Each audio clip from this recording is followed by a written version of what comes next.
Hello everyone. Let me start by saying thank you for everyone that's on the other side of the screen. It really matters a lot, especially on these difficult times, for you to take the time to assist to my talk. So thank you. I also want to thank the organization for creating this amazing event.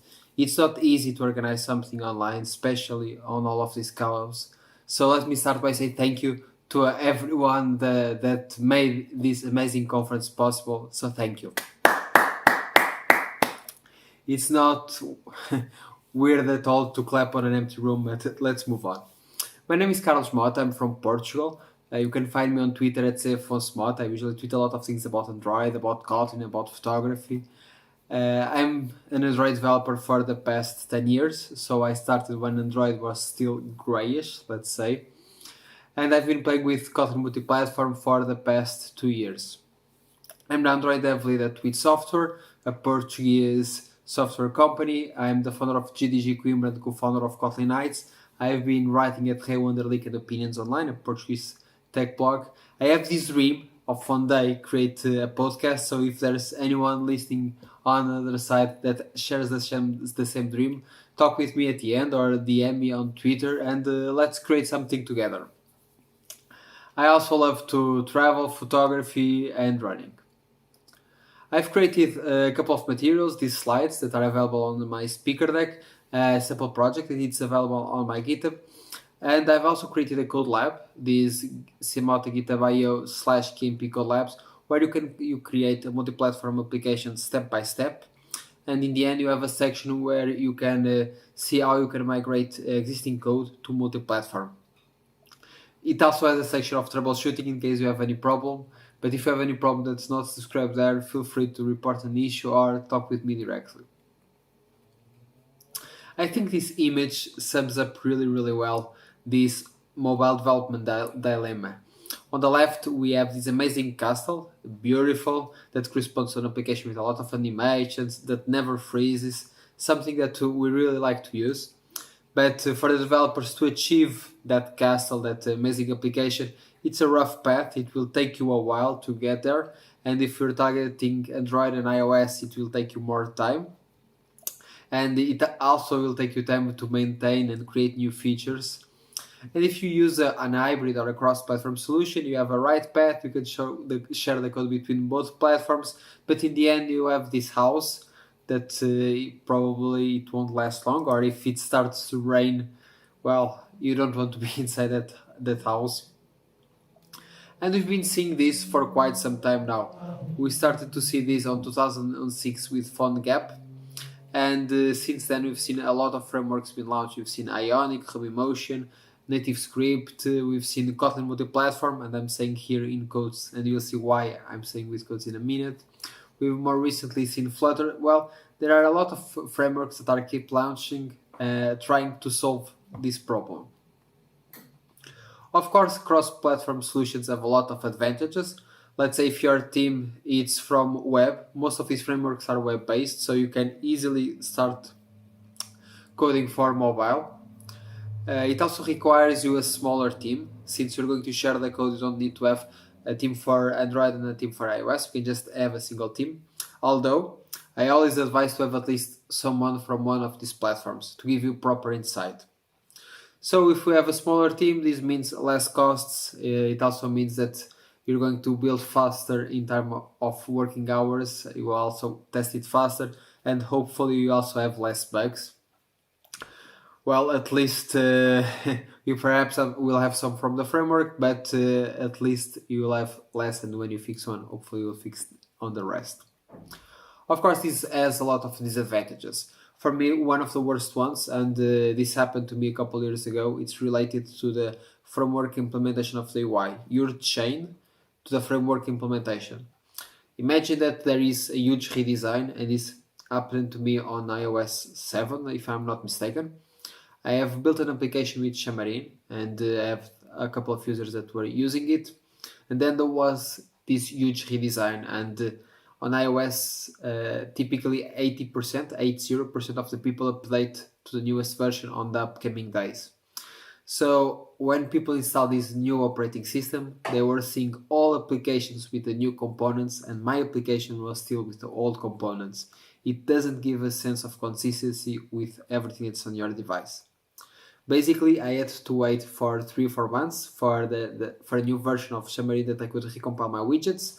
So I recompiled the app, I submitted to the store, people update it, and basically I lost almost all the users because in the meantime there were other applications and people decided to install other applications.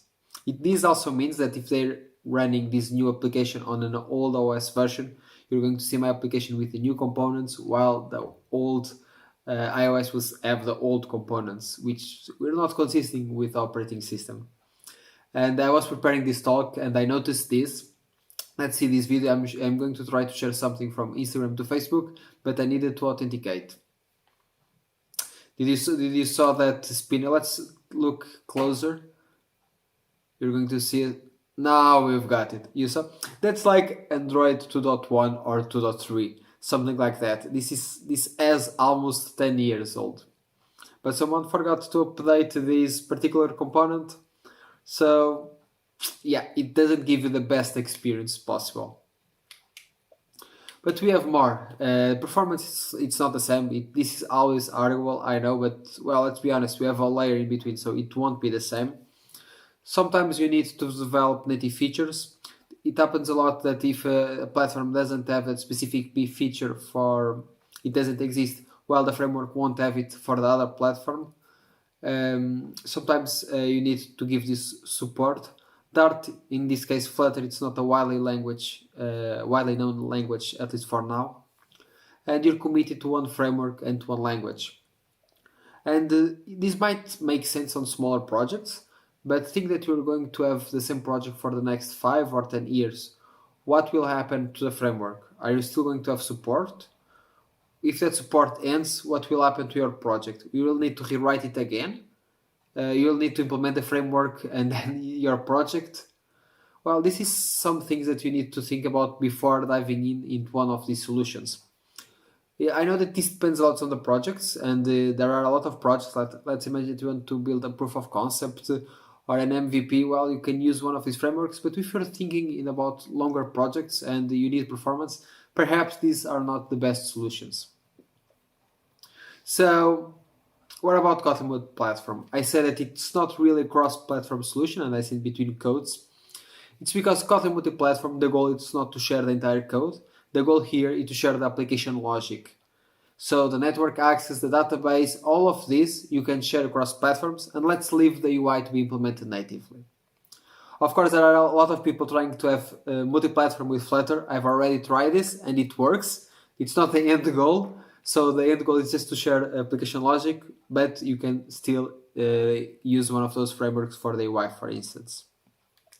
One of the clear advantage here is that you can decide what you want to share. So you're not you don't need to share all your code. You can just share small pieces of your code for multi-platform. We've seen this advantage before, so let's see on a multi-platform view. So you're not chained. Why is developed natively? So no problem here. Once again, developed natively. Well, you're going to. This is arguable, but we're going to do things natively, so not really an issue. Native code needs to be rewritten, of course, the UI, and you have direct access to everything, so it won't be an effort here. You're going to have some difficulties on the beginning to have this shared model, this shared code, but after a while you'll get used to it and everything will work better. And Kotlin is one of the most trending languages nowadays, so you will take advantage of all the feature set that Kotlin gives us. So multi-platform means that you can have this on server, web, Android, native, desktop, wherever. You can take advantage of all the language features that Kotlin gave us. It has low risk. You can decide what you want to share. So the approach that I typically followed, it was the same one that when I was moving from Java to Kotlin. I started by creating unit tests on Kotlin, in this case on multi-platform, and see how everything went. And then I had a new feature to implement. I started by implementing network layer and tried to understand if it made sense, the effort that it took on the project. And in the end, I then implemented a full feature set a couple of months later, all on multi-platform. So I started small and I was just trying to implement new things and see how everything worked together.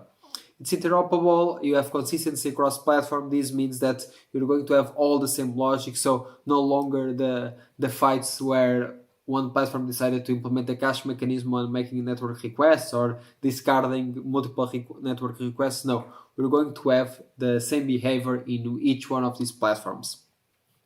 This also means that if you have a bug, you're going to have the bug on all platforms. But let's see the cup as half full, and when you fix a bug, you're going to fix it on all. It also has a really strong support from JetBrains and the community. If you have any question, just go to the Kotlin Lang Slack, and in a couple of minutes or hours, you have someone that's going to answer you and try to help you. The community here, trust me, it's really, really, really amazing. A question that I hear quite often is that if there are apps on production using multi-platform. This slide is from last year Kotlin Conf, and we have already a couple of applications in production. We have JetBrains Space, that it's full Kotlin multi-platform. We have Cache App, the people that developed the SQL Delight library that we're going to see, that they decide to share the business logic. We have Yandex Maps that share their business logic and wrappers for C++ libraries. PlanGrid that shares the business logic, sync logic, and management for offline data. Well, you see the point. Different applications share different things. This is a great advantage of multi-platform. It also has great news. A couple of months ago, we are no longer experimental and we are officially alpha. So let's dive in Kotlin multi-platform. So what's multi-platform? You're going to use Kotlin in more than one project that target more than one platform. So let's see how this works. Let's imagine that we want to develop something for Android. We start by implementing the presentation layer, we then go to the model, the parser, the network, and then we're going to implement the view, the user actions, how we want to look and feel. And if we want to target for iOS and the web, we're going to do the exact same thing on all of these platforms. The only difference here is that we're going to have a different view. On desktop, we interact differently, we don't have touch screens, or on most cases we don't. And we're going to have different components between Android and iOS. All the business logic, it's the same. We're going to just use different libraries. So we want to share everything and just implement the UI natively. Amazing, right? So how you can do this? Well, there is an amazing proof. You can use JetBrains IDE, IntelliJ, or you can install this KMM plugin on Android Studio. Just go to Preferences, search on Marketplace for Kotlin Multiplatform Mobile, click Install, restart Android Studio, and that's it. So we've been talking about different platforms, but there is some code that needs to be specific from one platform to, and different from the other. Let's see an example. If we want to print something on logcat, for instance, we're going to use util.log. If we want to use on iOS, we're going to use print, and if you want to use the web, we're going to use console, for instance. So different platforms have different ways of doing things. The same thing is valid for on Android. You've got shared preference. On iOS, you have NES user default. So we have different components for this. So how can this shared model know which platform is using and what to use? How can we expect to communicate? And expect here is the keyword. We're going to use the keyword expect when some code needs to be defined on the platform level. And then we're going to use the keyword actual to say what it really means. Okay, so when there's code for platform, we use expect, and then we're going to define it using actual, and we're going to define it for Android, iOS, and GS. So let's grab a quick example here. Let's say that I'm going to create an application that's just going to say hello Android if I'm running on Android, hello iOS if I'm running on iOS, and hello web if I'm running on the web. So we already know that we need to define some expect and actual. And let's look at this snippet of code. First, let's see that I'm inside a folder called shared. This is going to be your shared code. We're going to see Android app, iOS app, GS app, and then you're going to see a shared. This is your shared model. Inside shared, you have a common main where you define everything that it needs to be expected. In this case, I'm expecting someone to define what name it really is. So if I'm targeting all of these platforms, I need to say what it means on all of these platforms. So basically, you can just use Alt-Enter that Android Studio automatically create you the files. And then let's go to Android, and you can see that now I'm not on common main, but I'm on Android main. And I'm going to say, okay, actually it means manufacturer. And I'm going to access this SDK feature that is Android OS build manufacturer. So when I'm printing on Android and I'm going to see, for instance, instead of Hello Android, I'm going to see Hello Pixel XL, Hello Pixel 3a, something like this. If now I'm going to move to iOS, you see that I'm moving the folder, I'm going to iOS main.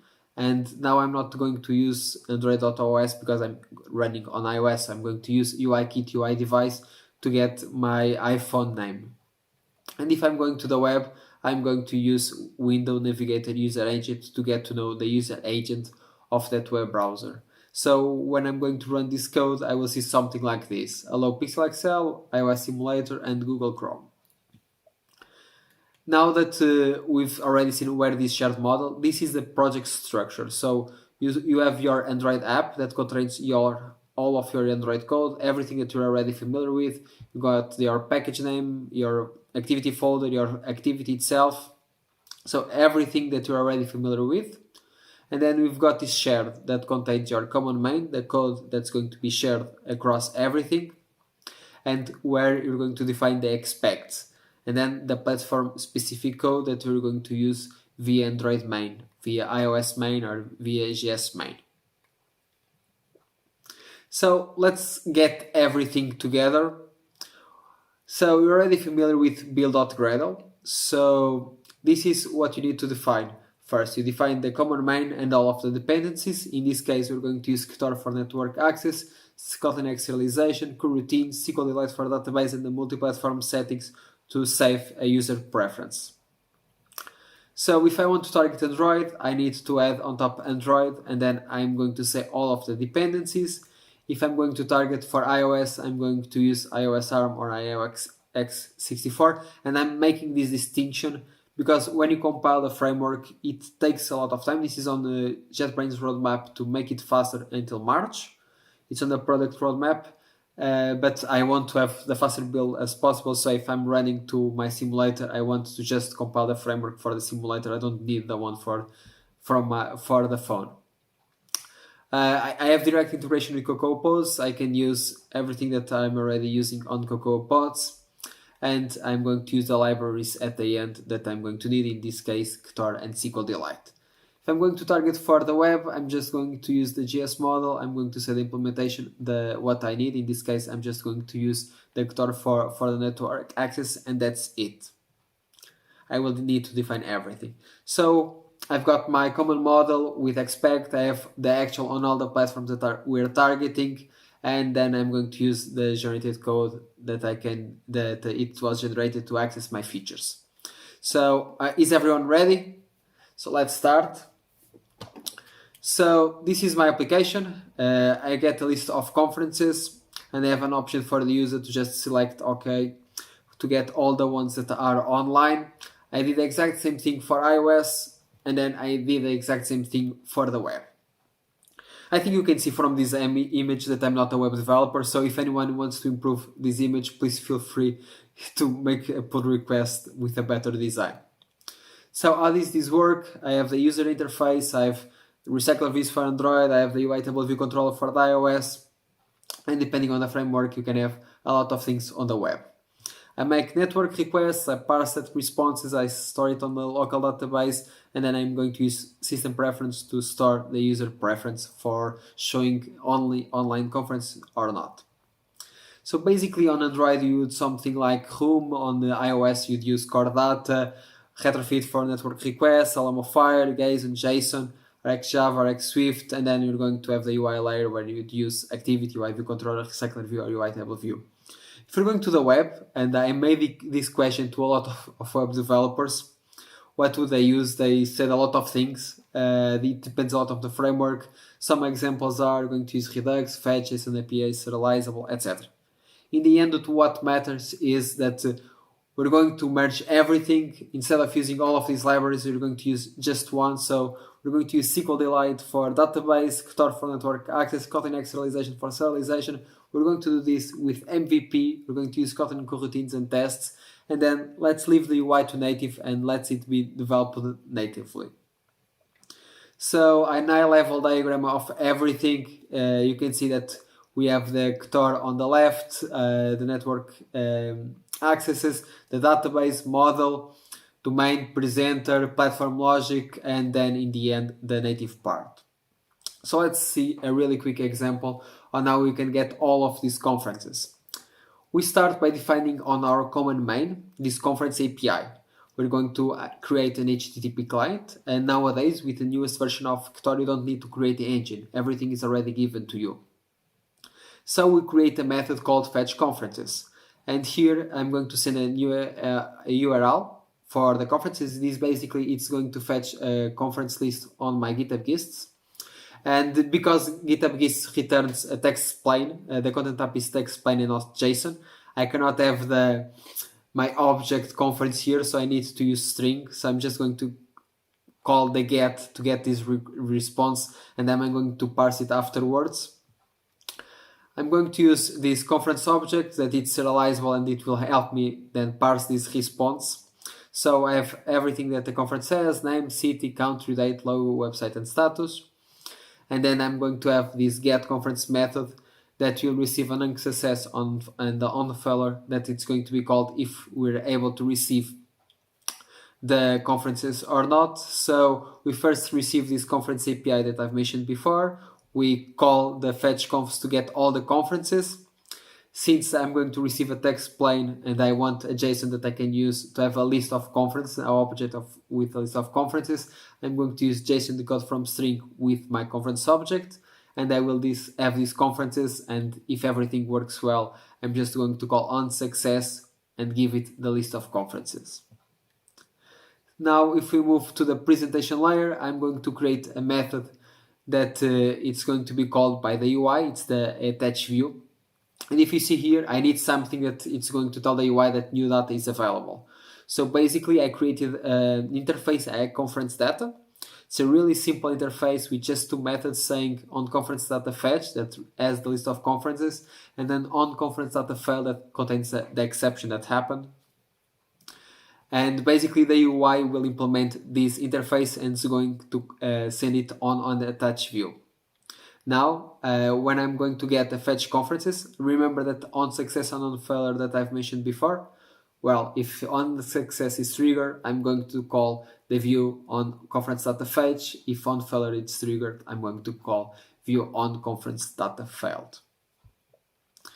Now we need to create an object that UI can call instead of always creating the same object over and over and over again. There is no need to it.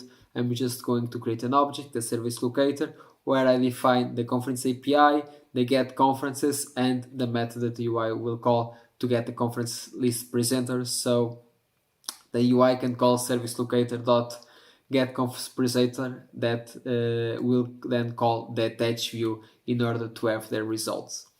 If we now move to the UI level, this is the main activity. I have all my Android code like I usually have. I can use all the libraries, I can use Glide, I can use everything here. And I'm going to define that presenter, that service locator get conf presenter. And then when I want, I'm going to call attach view, and when information is available, that will going to trigger on conference data fetch on conference data failed. And that's it. And then we do the exact same thing for iOS and the web. So an important thing here to say, this is still on alpha, so use it at your own risk. You'll see this message a lot of times. Look out for libraries and plugins updates. For instance, this happened to me a couple of times that I'm targeting three platforms, so sometimes I update a library and I've just broke something on the web, for instance. This happened to me. It was with Ktor. With coroutines I was using native empty, and then I was trying to use them and I was trying to use Ktor on the web, but both libraries didn't match, so I needed to roll back to a previous revision, so I was able to compile the project. So pay special attention to the libraries update that you make. Don't try to convert everything for Kotlin from one day to the other. Start small, see if it makes sense on your application. And once again, it's still on alpha, especially on iOS, you will see a couple of issues. So go at your own pace. Don't try to do everything in one day. Also, sometimes you might end trying to solve. You might spend some time trying to solve compilation problems. Well, this happens a couple of times. It's getting way better, but sometimes you need to get at specific libraries to have everything working. There is also a big question that a lot of people ask: is how can we evangelize the iOS team?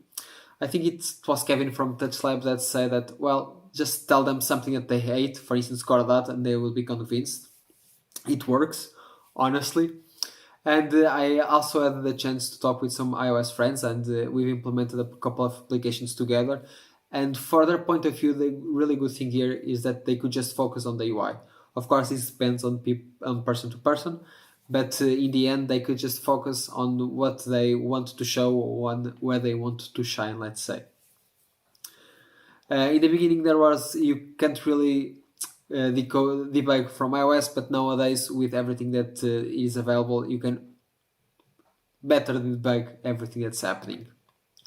Once again, we have a strong community. A lot of people are trying to use Kotlin. Google is pushing Kotlin. Google said that all of their applications have design on Kotlin. JetBrains, they are the developer of Android Studio, and the IntelliJ are also pushing Kotlin. And in the end, you have with multi-platform, you have 2 times faster to develop your business features. It's 2 times faster to develop your writing unit test, and most important, it's one tech stack. You have consistency across all platforms. Also remember that if you put a bug, you're going to put a bug on all the platforms, but let's see the cap as half full and not, and we'll fix it on all. A couple more links here. These are some of the libraries that I've been using, and they're really, really good. A couple of projects that are worth following on GitHub. We've got the Kotlin Conf app. The Touch Lab has a lot of projects there. We've got the Joe Rally People in Space that also targets a lot of platforms, namely WatchOS. You can also see it there. We've got the Kotlin Game of Life and from Johnny Z and Marcin Muscal Workup MPP. There are a lot of good links to start with multi-platform. The Kotlin Slack, it's the first one. Go there. People are really, really helpful and they share a lot of things there. A couple of weeks ago, there was the Kotlin 1.4 online event. There are a couple of videos just focused on multi-platform. Don't forget to check them out. I have also built this code lab where you can see and go step by step to build a multi-platform application. And here are all the links. I hope you've enjoyed, and thank you for being here and to assist to my talk.